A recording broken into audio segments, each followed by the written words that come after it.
하고 인사할까요? 우리 샬롬 하고 인사합시다. 평안하십니까? 네, 감사합니다. 주보에 보시면은 주보 이렇게 한번 펴보실래요? 그러면은 제 설교 요약본이 아니죠. 거의 녹취본 수준의 그 가이드가 다 들어가는데 한번 보시고요. 그러면 처음에 이제 새로운 게 생겼죠. 지난 설교 생각하고 질문하기가 생겼습니다. 이 네모 칸 안에 좀 세련되게 이렇게 디자인하지는 못했지만 그래도 오늘 설교 전에 이제 항상 이 시간을 좀 가지려고 해요. 딱 1분 60초 정도를 드리려고 하는데 우리가 지난 설교를 한번 묵상해보고 또 이 질문에 대한 답변을 한번 적어보는 거예요. 그리고 이 질문에 대한 답변만 꼭 적진 않아도 돼요. 내가 지난 설교를 일주일 동안 살았던 것에 대한 어떤 은혜들이 있다면 여러분이 메모해보고 또 지난 설교를 한 주간 살아오면서 힘들었던 것도 적어보고 그래서 한 1분 정도지만은 짧은 시간이지만은 한번 정리하고 오늘 말씀을 들어가려고 합니다. 지금부터 시작하겠습니다.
저는 제가 일주일 동안 설교를 가지고 사는 방식 중에 하나가 질문하는 거거든요.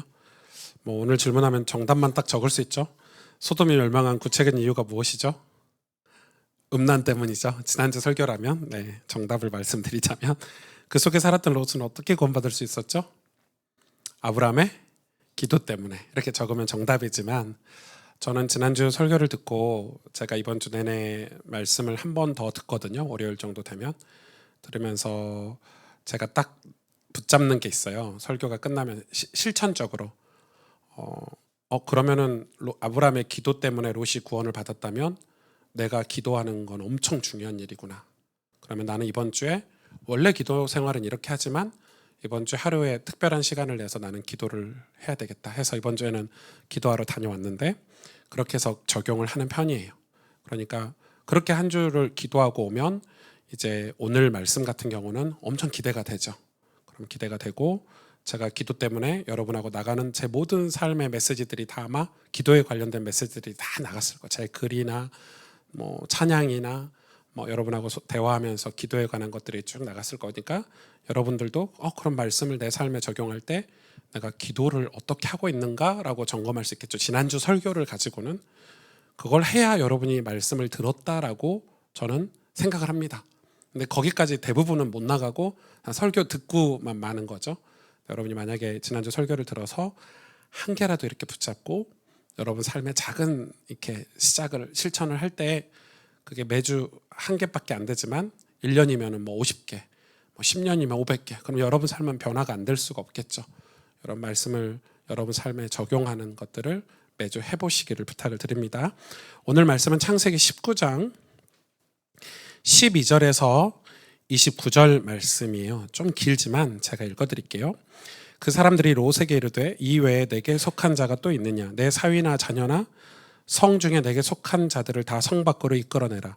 그들에 대한 부르짖음이 여호와 앞에 크므로 여호와께서 이곳을 멸하시려고 우리를 보내셨나니 우리가 멸하리라. 롯이 나가서 그 딸들과 결혼할 사위들에게 말하여 이르기를 여호와께서 이 성을 멸하실 터이니 너희는 일어나 이곳에서 떠나라 하되 그의 사위들은 농담으로 여겼더라. 동틀 때 천사가 롯을 재촉하여 이르되 일어나 여기 있는 내 아내와 두 딸을 이끌어내라. 이 성의 죄악 중에 함께 멸망할까 하노라.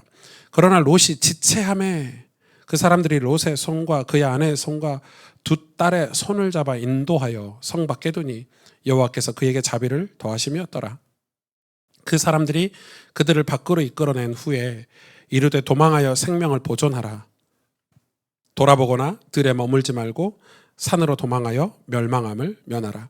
롯이 그들에게 이르되 내 주여 그리 마옵소서. 주의 종이 주께 은혜를 입었고 주께서 큰 인자를 내게 베푸사 내 생명을 구원하시오나 내가 도망하여 산에까지 갈 수 없나이다. 두렵건대 재앙을 만나 죽을까 하나이다. 보소서 저 성읍은 도망하기에 가깝고 작기도 하오니 나를 그곳으로 도망하게 하소서. 이는 작은 성읍이 아니니까 내 생명이 보존되리이다. 그가 그에게 이르되 내가 이 일에도 내 소원을 들었은즉 내가 말하는 그 성읍을 멸하지 아니하리니 그리로 속히 도망하라.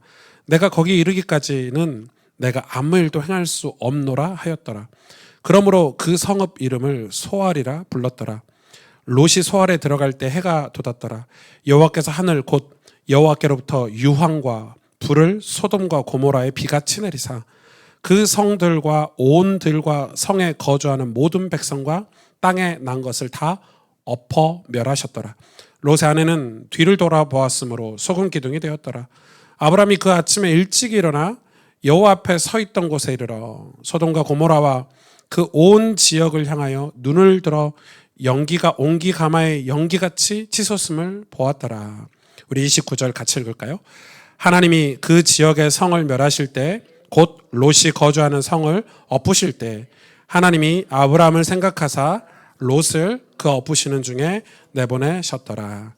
아멘. 아멘. 제가 이번 주에 기도하다가 하나님이 제 마음에 그런 마음을 주셨어요. 저희 교회가 많은 일들을 하잖아요. 예를 들면 돌아오는 6월 6일 날은 체육대회를 해요.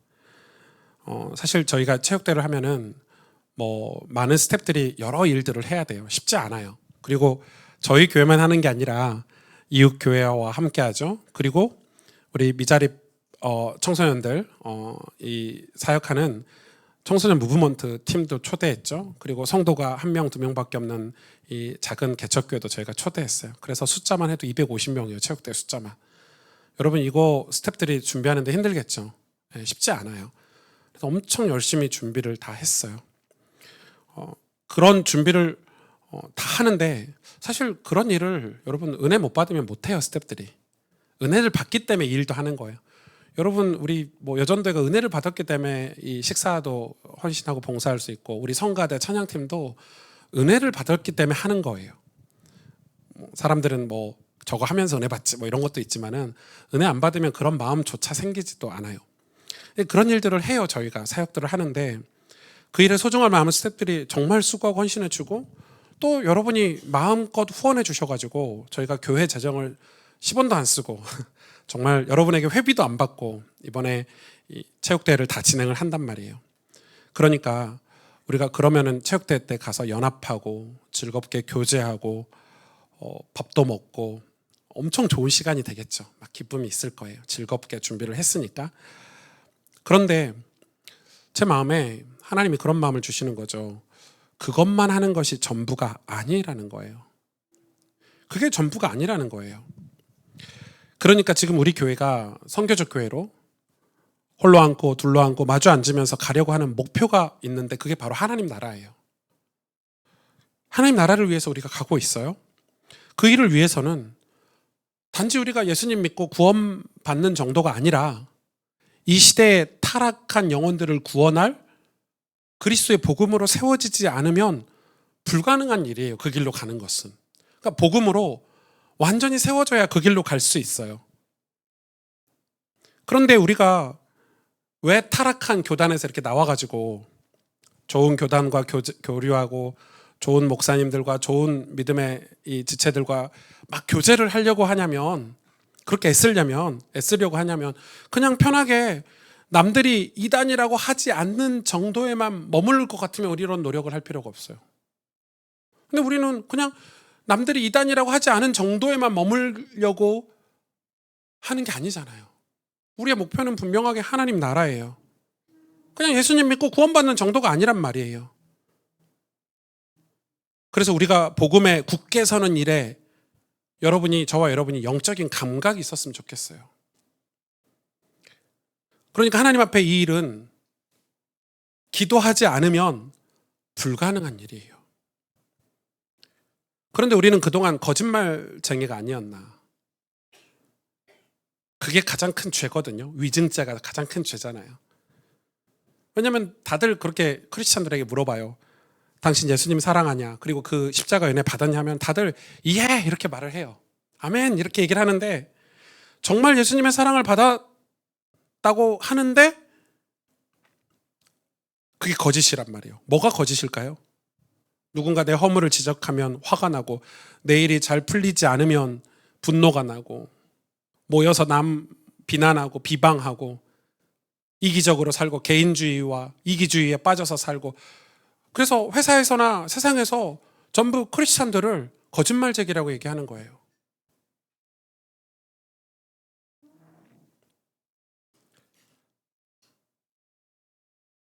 은혜를 받은 게 거짓이기 때문에 그렇겠죠. 독생자 예수 그리스도를 십자가의 그 복음을 받아놓고 왜 우리 마음에 더 갈등이 심하고 하나님께 막 섭섭하고 그런 이유가 뭘까요? 그러면서 실제로는 은밀한 죄, 육신적인 욕구를 억제할 수조차 없는 것은 우리가 정말 예수님을 믿는다라고 말할 수 있나? 그러니까 우리가 거짓말쟁이가 되는 거예요. 이번 주에도 보니까 이거 설교하고 상관없는 내용 같지만 전혀 상관없는 내용 같지만은 어떤 기사에 보면은 막 너무 사건 사고가 많잖아요. 그래서 이렇게 들여다보면은 크리스찬이야. 정말 악하다. 누가 이런 범죄를 저지르지? 해서 들여가 보면은 크리스찬이에요. 그러니까 세상이 교회를 볼 때, 저와 여러분을 볼 때 거짓말쟁이로 보는 거예요.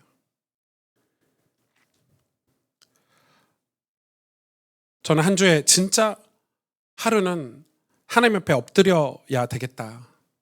그런 시간을 가져야 되겠다. 그 이유가 뭐냐면 정말 하나님의 인도를 받고 싶어요. 그리고 거짓말쟁이가 되고 싶지 않아요.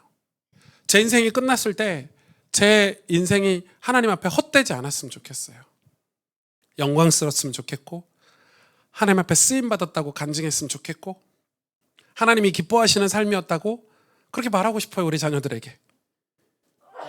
사랑하는 여러분, 가스펠교회 성도 여러분, 우리가 생명의 복음을 정말 사랑하고 그 은혜로 우리가 이 자리에 있다고 여러분 믿으신가요? 그러면 우리는 뭘 벗어야 돼요? 우리의 가식을 벗어야 돼요.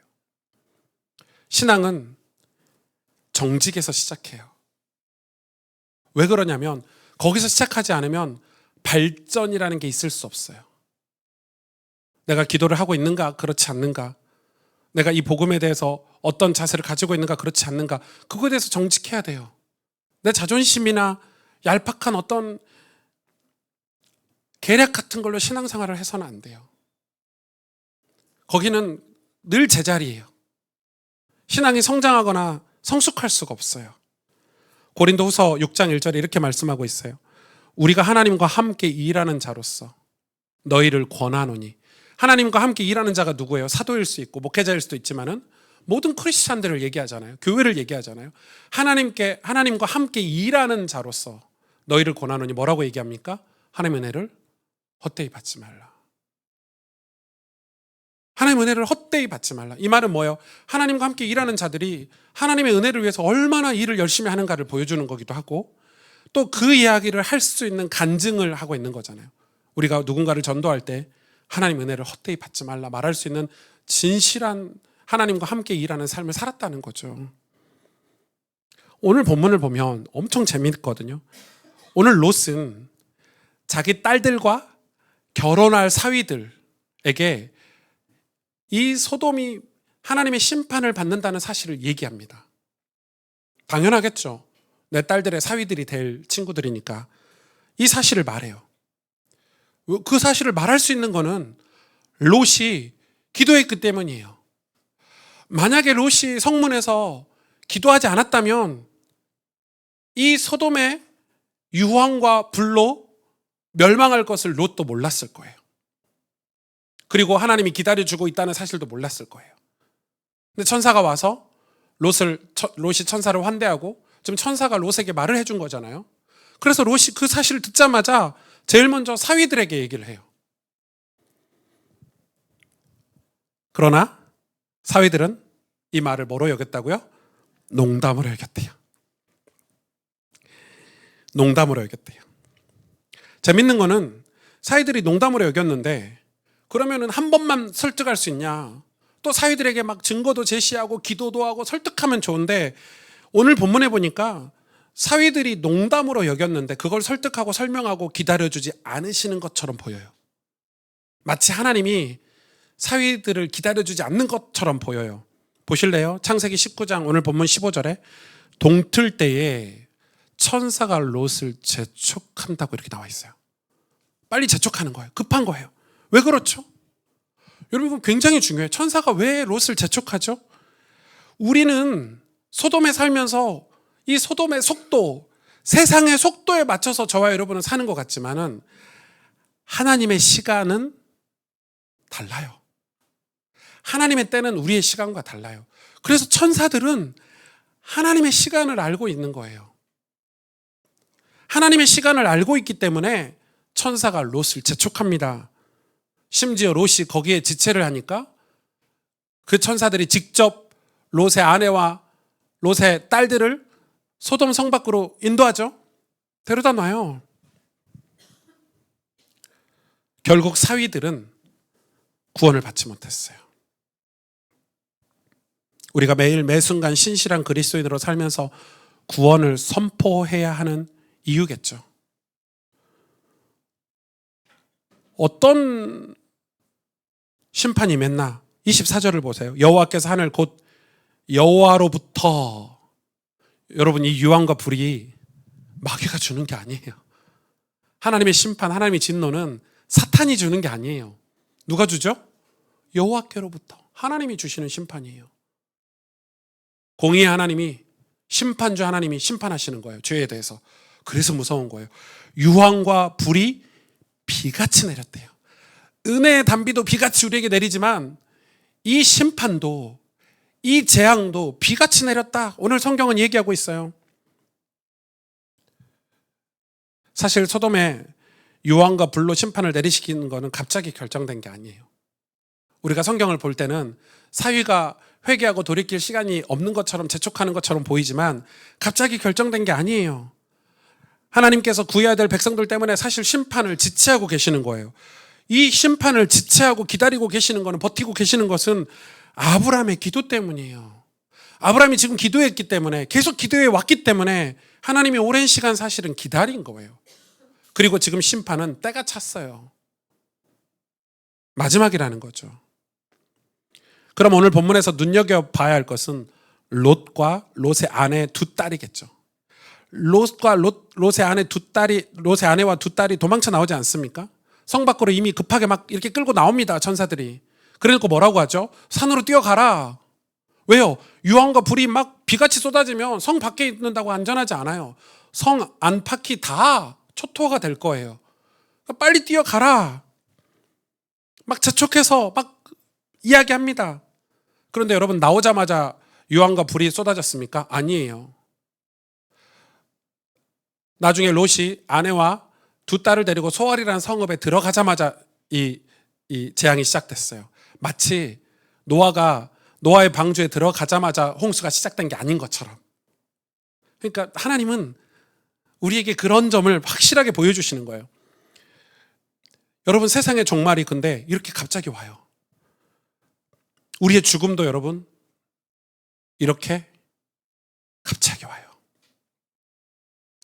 평안할 때 와요. 아무런 문제가 없는 것 같을 때 와요.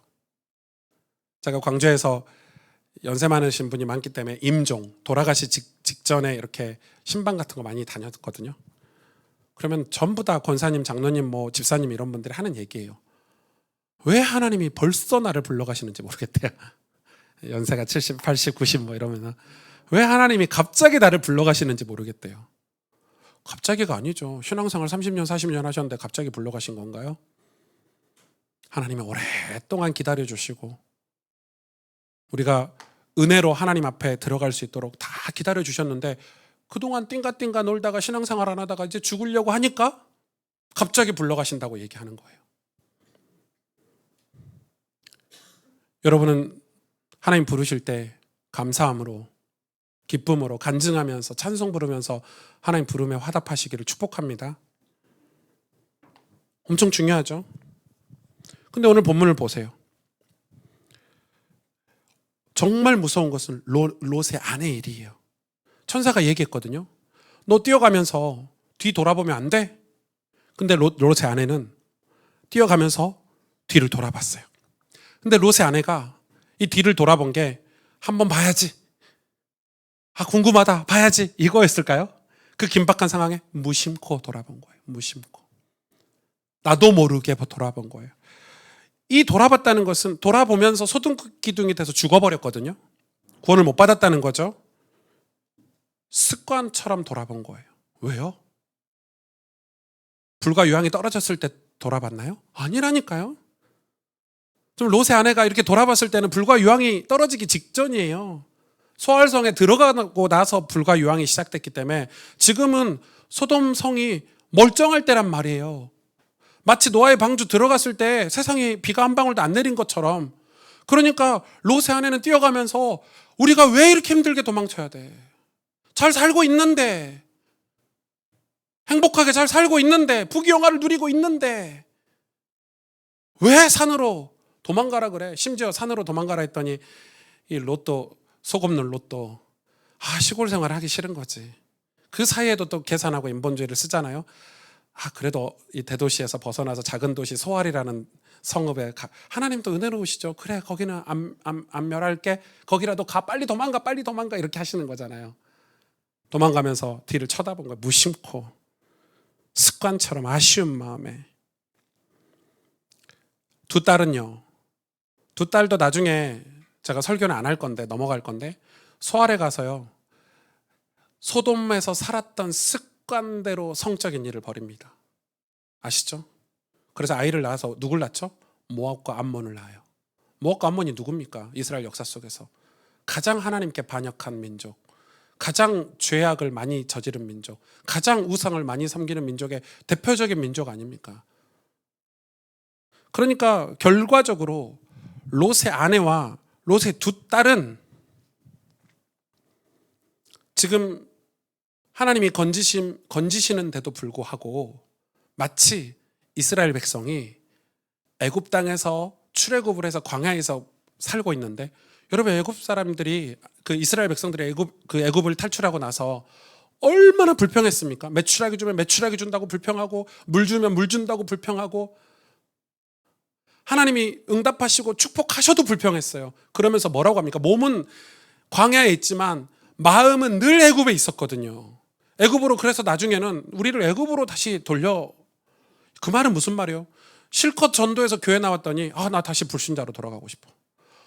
교회 다녔더니 뭐 술 담배도 못하게 하고 쾌락도 못 즐기게 하고 나 다시 불신자로 돌아. 이런 거하고 똑같은 거거든요. 지금 롯의 아내와 자녀들이 지금 그러고 있는 거예요. 여러분,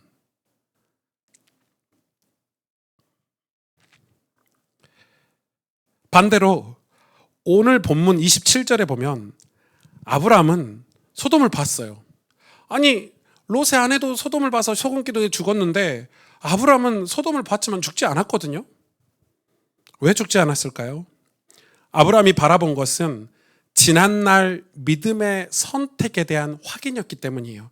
아브라함이 언제 믿음을 선택했습니까? 창세기 13장 10절에 이에 롯이 눈을 들어 요단 지역을 바라본즉 소알까지 온 땅에 물이 넉넉하니 여호와께서 소돔과 고모라를 멸하시기 전이었으므로 여호와의 동산 같고 애굽 땅과 같았더라.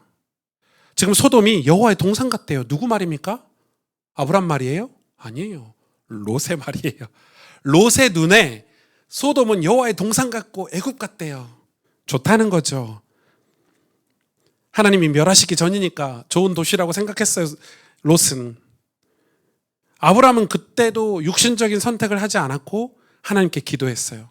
그리고 아브라함은 소돔이 아닌 하나님을 예배하는 광야를 선택했어요.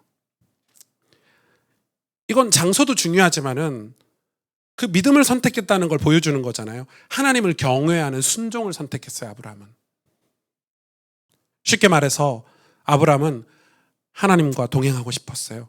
하나님 아버지에게 쓰임받고 싶었다 이 말이에요. 여러분, 오늘 유황이 막 떨어지고 있고 불이 떨어지고 있는 모습을 보면서 아브라함이 어떤 생각이 들었겠습니까? 창세기 19장 28절에 아브라함이 그 아침에 일찍 일어나 여호와 앞에 서 있었던 곳에 이르러. 야, 여러분, 이건 밑줄 쫙 그어야 되지 않겠습니까? 항상 기도하던 곳에서 소돔과 고모라를 바라본 거예요. 그 믿음의 선택을 했던 곳에서 소돔과 고모라를 바라본 거예요. 소돔과 고모라와 그 온 지역을 향하여 눈을 들어 연기가 옹기가마의 연기같이 치솟음을 보았더라.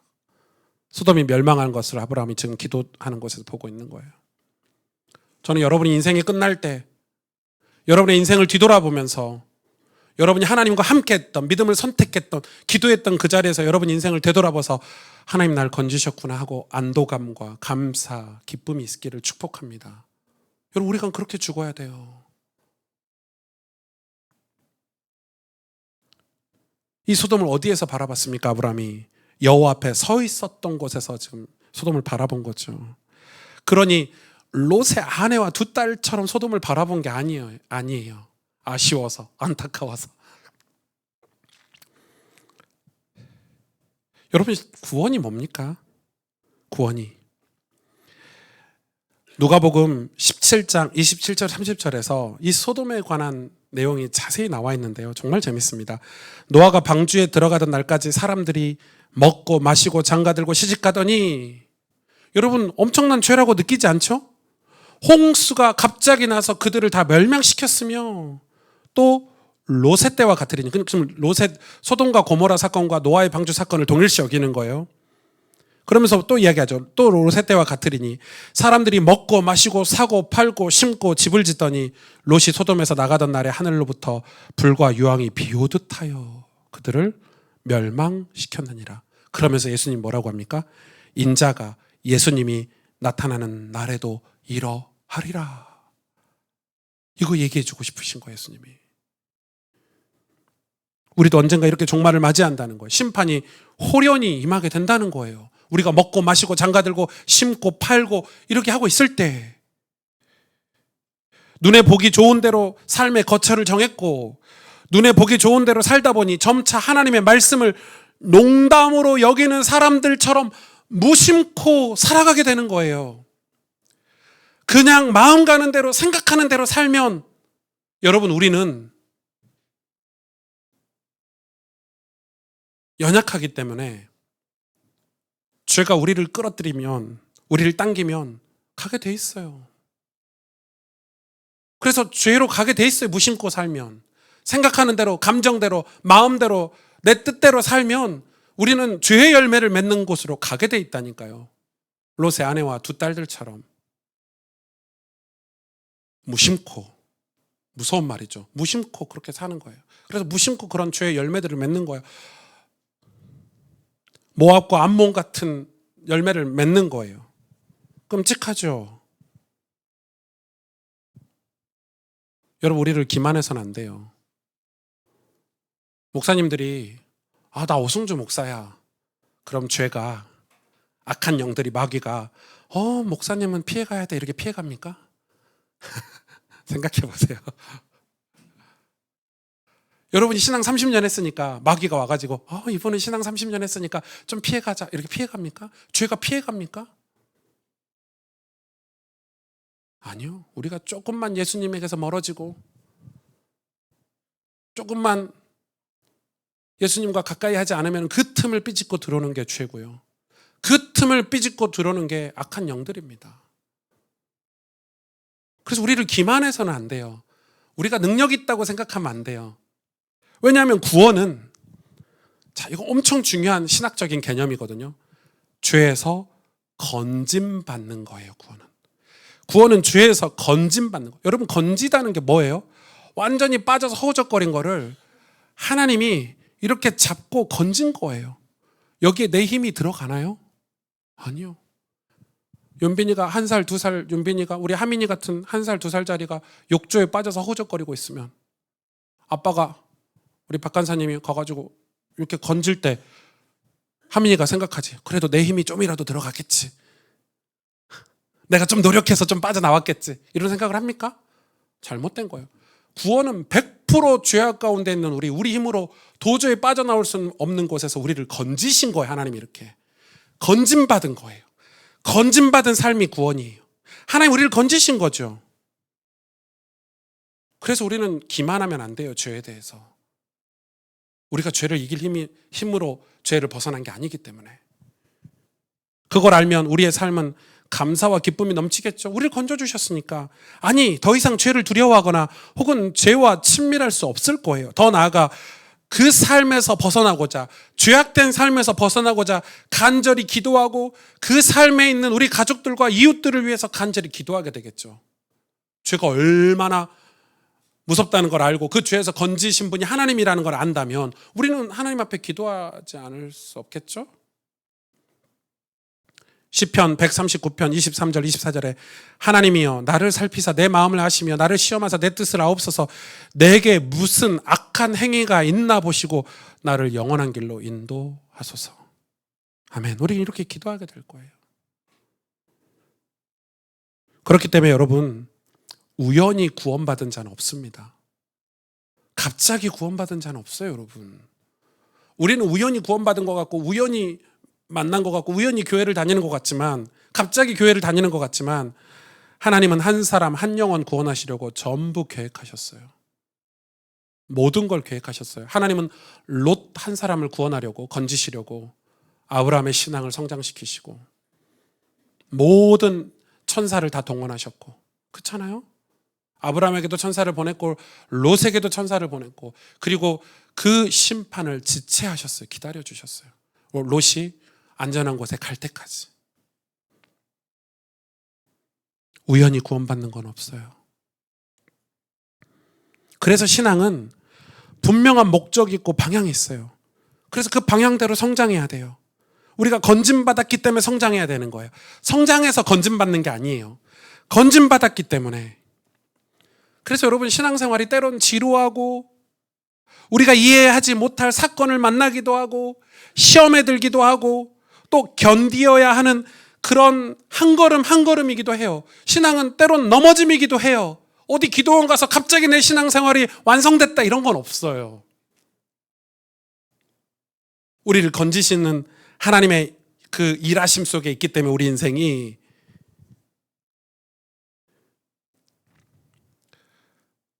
그럴지언정 다시 돌아감도 없어요. 다시 악한 길로, 다시 죄악의 길로, 타락의 길로 돌아간다는 것은 건짐받음이 아니에요. 롯의 사위들이나 아내처럼 건짐받은 게 아니에요. 롯의 아내가 구원받았습니까? 아니잖아요. 그들의 신앙은 십자가의 은혜가 아니라 롯처럼 성문에서 주님의 음성을 기다리는 간절함이 아니라 더 즐기지 못해, 더 타락하지 못해, 아쉬워서, 안타까워서 뒤돌아보는 그런 삶이었잖아요. 그러니까 무심코 죄 짓는 삶에서 벗어나지 못한 거예요. 무심코 내 감정대로 내 기분대로 사는 삶에서 벗어나지 못한 거예요. 하나님의 말씀을 듣고도 무심코 죄를 짓고 하나님 말씀을 듣고도 무심코 뒤돌아보면 무서운 결과를 초래해요. 그와 반대로 저와 여러분은 무심코 찬송하고 무심코 예배하고 무심코 감사하고 기뻐하는 삶으로 살아가기를 원합니다. 그게 신앙생활이에요. 여러분, 그게 갑자기 와지나요? 아니죠.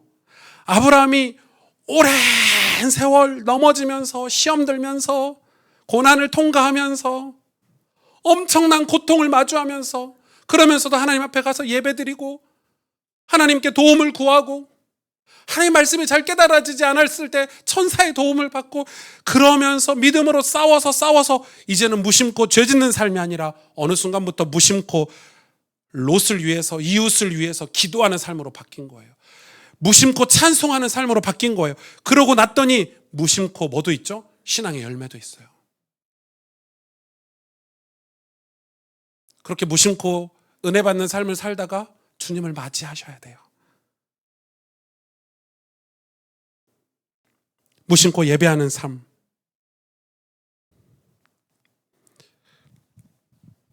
하나님이 아브라함을 생각하셔서 롯을 구원했다고 오늘 본문에 나와 있어요. 그 28절이죠. 하나님이 그 지역의 성을 멸하실 때, 곧 롯이 거주하는 성을 엎으실 때 하나님이 아브라함을 생각하사. 저는 이런 말씀이 기록되어 있는 게 너무 신기하지 않아요? 그냥 하나님이 롯을 구원하셨다 이러면 될 건데, 하나님이 롯을 건지셨다 이렇게 될 건데, 여기다 꼭 써놨어요. 아브라함을 생각하사. 아브라함의 기도를 생각하사. 아브라함의 믿음을 생각하사. 하나님께서 나를 생각하셔서, 하나님께서 오승주를 생각하셔서 누군가를 구원한다면 진짜 멋진 삶이지 않겠습니까? 한번 따라해 보실래요? 하나님이 나를 생각하셔서 누군가를 구원한다면. 우리가 믿음이 성장해야 돼요. 믿음이 자라야 돼요. 건짐받았기 때문에 믿음은 자랄 수밖에 없어요. 자라는데 어디로 자라느냐가 중요하잖아요. 하나님이 우리를 생각하실 정도, 무심코 찬양하고 무심코 감사하고 기뻐하는 삶으로. 여러분 삶 속에서 이제는 나도 모르게 무심코 찬양하게 되네. 무심코 감사하네. 나도 모르게 무심코 주일날 예배 가고 있네. 그게 얼마나 축복된 삶인지. 내가 누군가를 위해서 무심코 기도하고 있네. 그게 얼마나 복된 삶인지 여러분 깨달으시기를. 그게 믿음의 성숙이에요. 아브라함이 처음에는 무심코 죄를 짓던 삶 아니었습니까? 그런데 이제는 아브라함은 무심코 여호와를 환대하고 예배하고 롯을 위해서 기도하는 삶으로 바뀌지 않았습니까? 그런 삶이라야 우리가 심판을 면할 수 있다 이 말이에요. 갑자기 찾아오는 심판을 면할 수 있다 이 말이에요. 우리가 장례식을 치르기 전에, 임종을 맞이하기 전에 많은 사람들이 그렇게 얘기해요. 아니 하나님이 왜 갑자기 나를 이런 병을 줬는지 모르겠다고. 갑자기 주시지 않았어요. 갑자기 병 주셨습니까? 갑자기 하나님 우리를 불러가십니까? 그동안 살아온 세월이 몇 년인데 장로님 권사님들이 막 하나님 원망하고 이래요. 갑자기 자를 불러갔다고, 갑자기 자기를 죽게 했다고 병원에서. 제가 생각할 때는 갑자기가 아닌데 교회를 30년이나 40년이나 다니셔놓고 무슨 갑자기냐. 여태 무심코 산 거예요. 복음과 상관없이, 천국과 상관없이 무심코 죄 짓고, 은밀한 죄 짓고, 무심코 소돔의 것들을 즐기면서 같이 동성애 같은 거 하면서 사는 거예요. 그 둘 딸들처럼. 우린 그렇게 살아서는 안 돼요. 하나님이 언제 오시든지 주님을 맞이할 수 있고 환대할 수 있는, 여러분 생각해 보십시오. 누군가를 구원할 수 있는 기도의 사람이 된다는 것이 얼마나 멋지고 아름답습니까? 롯 때문에 롯을 생각하사.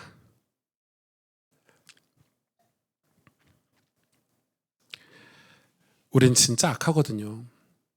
여러분 이거는 오늘 설교하고 상관없는 말씀이긴 한데, 이번 주에 기사에, 언론 기사에 그 놀이터에, 아이들 타는 놀이터에 누가 가위를 이렇게 꼽아놓은 거예요. 보셨어요? 처음 들으세요? 신문 좀 보세요. 예, 제발 뭐 드라마만 보지 마시고 세상 돌아가는 것도 좀 보시고, 좀 사람이 좀 기도도 하고 그러려면 세상 돌아가는 뉴스도 보시고 이래야지. 맨날 그 뭐 연예인 얼굴만 쳐다보고 사시지 마시고, 이 놀이터에다가 나이터로 구멍 내가지고 이만한 가위를 꼽아놓은 거예요. 누가 보다가 우와 이건 큰일 나겠다 해서 경찰에 신고한 거죠. 생각해보세요. 저는 윤빈이, 한빈이 맨날 놀이터에서 그런 미끄럼틀 타잖아요. 타는데 가위가 꼽혀 있다고 생각해보세요. 내 얼굴 이렇게 스쳐간다고 생각해보세요. 신고해서 잡고 보니까 16살짜리야. 중학생이야. 장난으로 그랬대. 근데 그 기사를 자세히 보니까 그 부모들이 아직 아무 사고도 안 일어났는데 왜 그러니? 여러분 미쳤죠. 네. 그런 애들은 16살 정도 되면 다 컸잖아요. 예. 어디 산꼭대기 나무에다가 한 30명씩 묶어놔야 돼. 그러니까 저는 법이 더 강해야 된다고 생각해요. 좋은 나라가 되려면. 그런 범죄는요, 그럼 완전 범죄죠. 가위를, 여러분 사진 보시면요 화가 날걸요. 아이들 키우는 부모님들은 화가 얼마나 나든지. 저도 아직 덜 성숙해가지고요, 화날 때는 특히 운전할 때 화가 막 너무 나요. 저희 한빈이가 아빠 제가 저희 집에서 소리 지르고 이런 거 저희 아내가 녹음해서 여러분한테 들려주면 우리 교회는 문 닫아야 돼요. 예. 어떻게 하루도 기도 안 하고 살 수 있어요, 여러분? 아직 무심코 연약한 사람이에요, 저도. 그래서 여러분 기도하지 않고 우리의 삶이 하나님 기뻐하시는 삶으로, 하나님이 건지셔서 우리가 신앙이 성숙해서 무심코 누군가를 위해 기도할 수 있는 삶으로 바뀌기 위해서 우리가 얼마나 많은 싸움을, 믿음의 싸움을 싸워야 되는데요. 오늘 말씀을 정리하겠습니다. 하나님께서는 우리의 신앙생활을 분명한 목적으로 이끄십니다. 그 목적이 분명해요. 목적이 분명하기 때문에 방향도 과정도 분명해요. 여러분 신앙은 지름길이 없어요. 생략이 없어요. 여러분 넘어지시기를 축복합니다. 광야를 통과하시기를 축복합니다. 하나님을 만나기 위해서 오랜 세월 간절히 기도하시기를 축복합니다. 수도 없는 시험을 겪으시기를 축복합니다. 그러면서 여러분이 어느 날 무심코 믿음의 사람으로 성장해 있기를 축복합니다. 신앙은 지름길이 없어요. 과정과 방향도 분명해요. 그렇다면 내 신앙의 목적은 뭡니까? 사명이에요. 왜 사명입니까? 이 사명은 하나님이 우리를 이끄시기 위해서 주시는 거예요. 그러면 목적이 우리에게는 사명이 되는 거죠. 이 사명이라야 우리 삶이 변화될 수 있는 거예요. 아브라함의 사명은 무엇이었습니까? 아브라함이 수도 없이 포기하고 싶었던 사명, 그때마다 하나님이 붙잡고 이끌어 주시고 천사를 보내시고 아브라함을 깨닫게 하시고 위로해 주시고 붙잡아 주시면서 끌고 갔던 그 사명이 무엇입니까? 아브라함이 그 길을 쫓아서 갔는데 무심코 여호와를 예배하는 자가 된 거예요. 여러분 이 사명은 하나님이 우리에게 축복해 주시려고 주시는 거예요. 그런데 우리 교회와 성도들이 자꾸 사명 얘기하면 불편한 거, 일해야 되는 거, 뭐 특별하게 내가 헌신해야 되는 거 생각하는데 아니, 하나님은 그게 필요치 않으세요. 착각하지 마세요, 여러분. 여러분이 사명 감당해서 세상이 변화되는 게 아니라 하나님이 세상을 변화시키시려고 우리에게 사명을 주시는 거예요. 우리를 축복하시려고 사명을 주시는 거예요. 무심코 죄악 속에 살지 말라고, 깨어 기도하라고, 소망을 가지고 살라고 우리에게 사명이라는 걸 주시는 거예요. 아브라함의 사명은 무엇이었습니까? 소돔을 위해서 기도하고 롯을 위해서 기도한 것 아닙니까? 하나님이 내게 주신 사명, 여러분에게도 있는지 이번 한 주 여러분 주의 깊게 여러분 신앙을 점검하시고 살펴보시기를 주의 이름으로 축복합니다. 저는 우리의 신앙이 그냥 무심코 죄 짓는 신앙에서 이제 벗어나야 된다고 생각합니다. 무심코 소돔의 문화 속에서 소돔 사람들이 행하는 것처럼 예배도 드리지 않고 말씀도 드리지 않고 그냥 아무 계획도 없고 구체적인 목적도 없고 기도 제목도 없는 그냥 흘러가는 대로 사는 게 신앙이 아니라 이 말입니다. 우리가 그것 때문에 교단을 옮겼습니까? 타락한 교단에서 나왔습니까? 아니지 않습니까? 복음을 세우려고, 하나님 나라를 위해서 헌신하려고, 제대로 된 신앙생활을 하려고 나왔다면 여러분 다시 사명으로 여러분의 삶이 변화를 겪기를 축복합니다. 어떤 변화요? 무심코 기도하는. 같이 기도하겠습니다.